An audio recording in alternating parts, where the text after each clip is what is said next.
presented by Dhasu Music। अभी आप सुन रहे हैं धर्मेंद्र निर्मलिया को।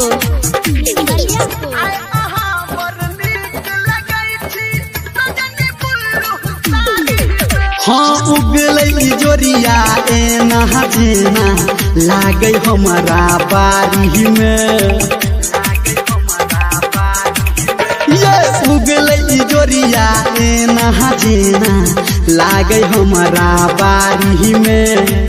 आय अहाँ पर नीक लगै छी,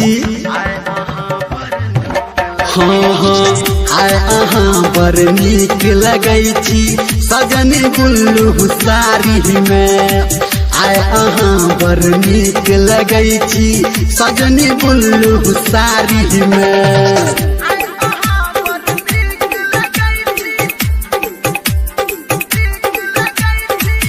माँ गायत्री रिकॉर्डिंग स्टूडियो कंचन इब्राहिमपुर।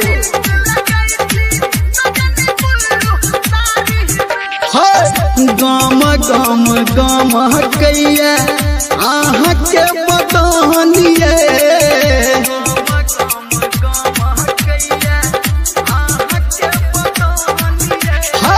अपहाजा में धके माजा ले तो कर मानिए।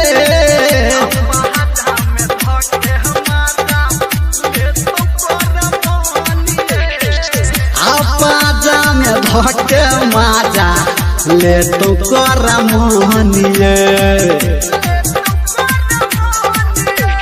लुट बही माजा धई के पाजा चलू बंद के बारी में।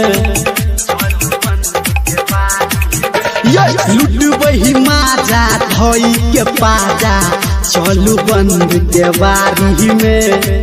आय अहाँ बड़ नीक लगै छी, हाँ हाँ अहाँ बड़ नीक लगै छी सजनी गुल्लू साड़ी में। आय अहाँ बड़ नीक लगै छी सजनी गुल्लू साड़ी में।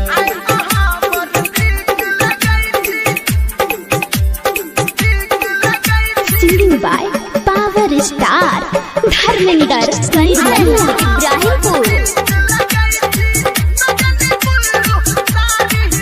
हाँ रस से भरलिए अहाँ के लाल लाल छोरिए।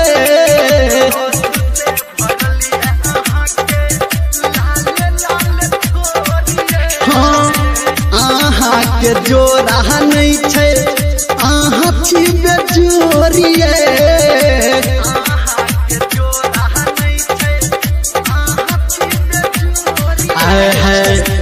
अहाँ के जोहरा नहीं छे अहाँ छी बेजोरिए। धर्मेंद्र निर्मलिया कहैया अहाँ के धके अखबारी में। संजय गौतम अहाँ से कहे धके रानी अखबारी में। आय अहाँ बड़ नीक लगै छी, आय अहाँ बड़ नीक लगै छी सजनी गुल्लू साड़ी में।